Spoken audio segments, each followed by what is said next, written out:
All right, so this is Dr. Yamiltasi. This is really cool. I want to point this out. So these are called the Winsor Autopsies. So this was a medical doctor who in 1921, he actually wanted to disprove the chiropractic philosophy. So a lot of chiropractors, their patients would come in and say things like, hey, I started getting adjusted and my organs started to work better. My body started to work better.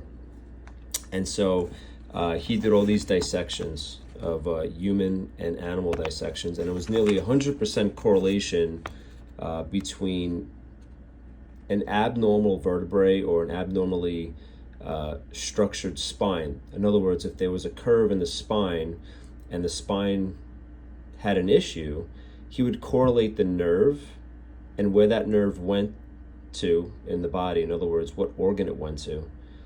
And then he would look at these cadavers and he correlated on almost 100% diseased organs. And these were the conditions that he talked about: lung disease, stomach disease, liver disease, gallstones, pancreas, spleen, kidney, prostate, and bladder. Now, this is really cool.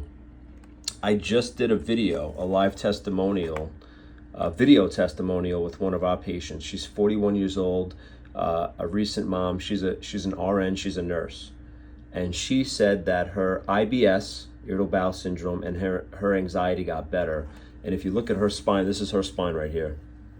And you can see an abnormal curve, right? That's scoliosis. And that's right around the area that affects the stomach.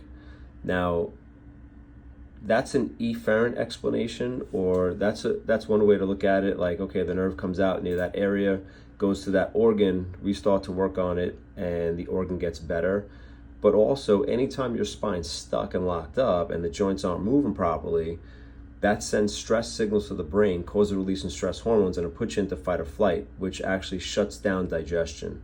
So it shuts down healthy function of the stomach and the digestive organs, okay? Because if you're in fight or flight, it shuts that down. Now, really interesting, because she also mentioned anxiety.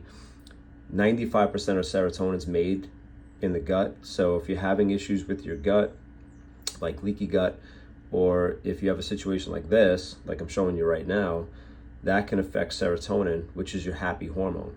Also, when the joints are stuck, it sends negative stress signals to the brain. It puts you into fight or flight. So that's going to increase feelings of anxiety and worry and stress.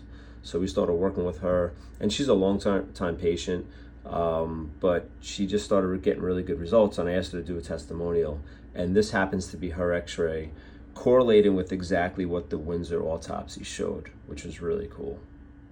Hope this makes sense. If you have any questions, let us know.